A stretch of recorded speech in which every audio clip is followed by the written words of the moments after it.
In today's video I'm just going to show you the location of the OBD port on this BMW 335. This is a 2007, and if we open the driver's side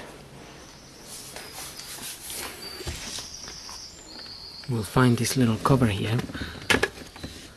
We take that cover off and we pull this other cover. You will see OBD written on it, and that's where the port is.